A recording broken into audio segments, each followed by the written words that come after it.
There are places on this earth that defy our understanding of the possible. They exist at the edge of the map, tucked away in the folds of the ocean, where the rules of the ordinary world seem to bend and break. These are islands born of fire, shaped by solitude, and haunted by the ghosts of human ambition. They are fragments of land where nature has run wild, or where humanity has left its most indelible and sometimes most terrifying mark. These are not the islands of travel brochures. They are living laboratories, forbidden fortresses, and accidental sanctuaries. Some are so new their birth was witnessed by modern science. Others are so old they hold the last remnants of a world we thought was lost forever. To journey to these islands, even in our minds, is to confront the strange, the beautiful, and the unsettling reality of our planet. It is a voyage that begins with a spire of rock that shouldn't exist, and ends at a place where modern civilization is not only unwelcome, but impossible. This is a story about the world's strangest islands. In the vast, churning expanse of the Tasman Sea, a shard of rock tears the sky. This is Ball's Pyramid, a sliver of land so impossibly steep it seems more like a phantom than a place. It is the skeletal remains of an ancient volcano, its heart exposed after millions of years of relentless erosion by wind and wave. There is no beach here, no gentle slope or welcoming shore. It is a sheer, vertical fortress, a 562-meter ascent straight from the ocean floor. For decades, climbers looked upon it as an impossible prize, a vertical desert battered by salt spray and ceaseless gales. The first humans to conquer its peak did not arrive until 1965, finding a summit devoid of almost all life. Yet, on this desolate spire, a miracle was hiding in plain sight. Clinging to a single lonely shrub, scientists discovered a small colony of insects, creatures thought to have vanished from the earth nearly a century before. The Lord Howe Island stick insect, a giant of its kind, had survived here, on a rock where nothing should. This discovery was more than a scientific curiosity. It was a testament to the sheer, stubborn persistence of life, a whisper of hope from one of the most inhospitable places on Earth, far from the lonely spires of the Pacific. Another Australian island pulses with a rhythm of its own. This is Christmas Island, a place that does not belong to humans, but to crabs. Each year, as the wet season begins, a silent, unstoppable army emerges from the island's forests. 40 to 50 million red crabs, moved by an ancient internal clock, begin a synchronous march to the sea. This is not a trickle, it is a crimson tide. The island's entire landscape is submerged in a living, crawling carpet of red. Roads close. Daily life grinds to a halt. The human inhabitants have learned their place. They are merely guests. They have built special bridges and tunnels, adapting their world to facilitate this primal pilgrimage. In a world where humanity so often bends nature to its will, Christmas Island is a startling exception. It is a place where civilization must step aside, bearing witness to one of the most spectacular, synchronized movements in the entire animal kingdom. Humanity's mark on the world is not always so deferential. Sometimes it is brutal, absolute, and then suddenly, absent. Off the coast of Nagasaki, Japan, lies a ruin that testifies to this truth. It is an island built not by nature, but by industrial ambition.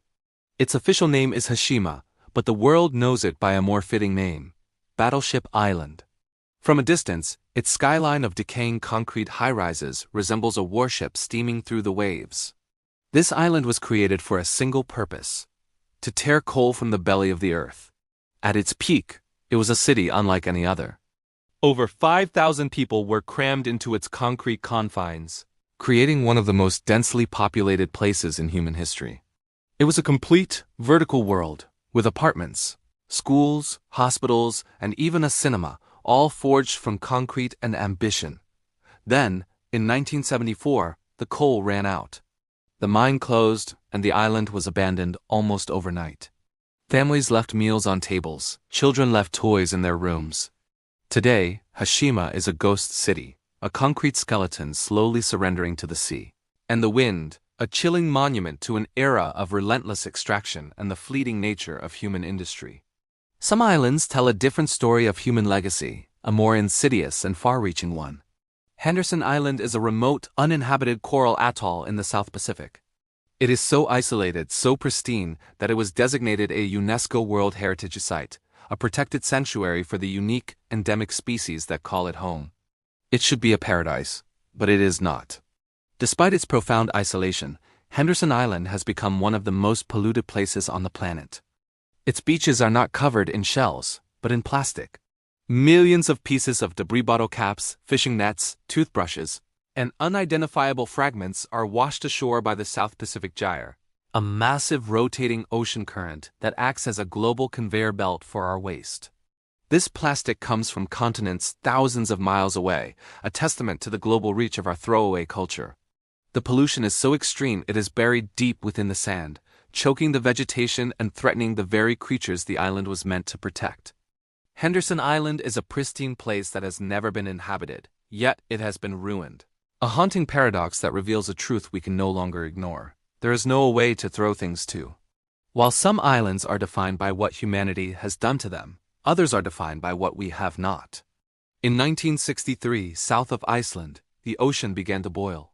A plume of ash and steam erupted from the sea, and over the next 4 years the world watched as a new island was born. They named it Surtsey, after a fire giant from Norse mythology. From its very first moment, it was declared a living laboratory. Surtsey has an exact documented birth date, and it has been a protected scientific reserve ever since. No human is permitted to set foot on its shores, save for a few carefully vetted scientists. The island is a grand experiment in colonization, a chance to watch life take hold on a sterile, virgin landscape. Every seed, every insect, every plant that arrives must do so naturally carried by the wind, floated on the waves, or delivered by a bird. Scientists have watched as the first mosses grew, as the first flowers bloomed, and as the first birds began to nest. It is a slow, methodical story of creation, written in real time. Yet even as life blossoms, Surtsey is locked in a battle with its creator. The same ocean that it rose from is now slowly claiming it back, eroding its shores, reminding us that even the newest land is temporary. Seclusion can also be a deliberate choice, a shield against the relentless march of the modern world. In the Hawaiian archipelago lies an island that operates on its own terms. This is Anai-Ihau, often called the Forbidden Isle. It has been privately owned by the same family since 1864, and access is almost entirely restricted to the native Hawaiians who live there. It is a place dedicated to the preservation of a culture and a language. On Anai-Ihau, there are no paved roads, no power lines, no modern infrastructure. Hawaiian is the primary language spoken in homes and in daily life. It is an island that has consciously held the 21st century at bay, an act of cultural preservation on a scale that is almost unimaginable. This isolation has kept a flame alive, a connection to a past that has been eroded elsewhere. It is a living sanctuary, not for plants or animals, but for a human way of being. But isolation can also breed danger. South of São Paulo, Brazil, lies an island so deadly it is forbidden by law. Ilha de Queimada Grande, or Snake Island, is home to a unique and terrifying predator, the golden lancehead pit viper. Isolated from the mainland thousands of years ago when sea levels rose, the snakes on this island evolved differently. Their prey was not on the ground, but in the air migratory birds that would only rest for short periods. To hunt successfully, the snakes developed a venom of astonishing potency, a poison so fast-acting it can liquefy flesh and kill a human in under an hour. The island is teeming with them. Estimates suggest a density of up to 1 snake per square meter in some areas. The Brazilian government has made it illegal for any civilian to land here. Only the Navy and select scientific teams clad in protective gear are permitted to visit this nightmarish ecosystem, a place where evolution has forged one of the most efficient killing machines on the planet. Some islands are not defined by what lives on them, but by what they are made of. In the North Atlantic, off the coast of Nova Scotia, lies a crescent of sand known as Sable Island. It is nothing more than a 42-kilometer-long sandbar, an island that is constantly in motion. Whipped by winds and pounded by currents, it changes its shape with every storm, earning it the ominous title, the graveyard of the Atlantic. Hundreds of shipwrecks lie buried in its shifting sands. Yet on this unstable, transient strip of land, life endures. The island is famous for its population of wild horses, descendants of animals left here centuries ago, who have adapted to a harsh life of eating coarse seagrass and digging for fresh water. In Japan, another island harbors a different kind of survivor. Kanoshima is known today as Rabbit Island, a tourist haven where thousands of friendly rabbits roam free, delighting visitors. But these cute inhabitants mask a dark and secret history. During World War II, this island was erased from all maps. It was the heart of the Imperial Japanese Army's secret chemical weapons program. Here, in hidden factories, workers produced thousands of tons of poison gas. After the war, the facilities were destroyed, and the island was abandoned. The rabbits, perhaps descendants of test subjects, perhaps introduced later, took over.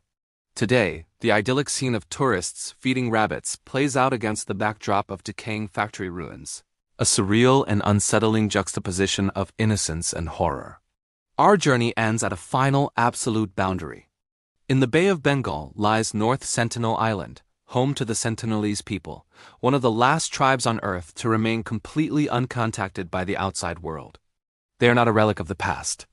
They are a living, contemporary society that has chosen and violently defended its isolation. For tens of thousands of years they have thrived here, resisting every attempt at contact. To approach North Sentinel Island is illegal under Indian law. It is an act of profound danger, not just for the visitor but for the Sentinelese themselves. They have no immunity to common diseases like the flu or measles, and contact could trigger an epidemic that would wipe them out. They defend their home with spears and arrows, making it clear that they want to be left alone. This island represents a line that modern civilization cannot and should not cross. It is a reminder that for all our technology and all our exploration, there are still corners of the world that are not for us. There are still mysteries we must respect from a distance, worlds that must be allowed to continue on their own terms, untouched and unknown. Thanks for watching. Like, comments and share.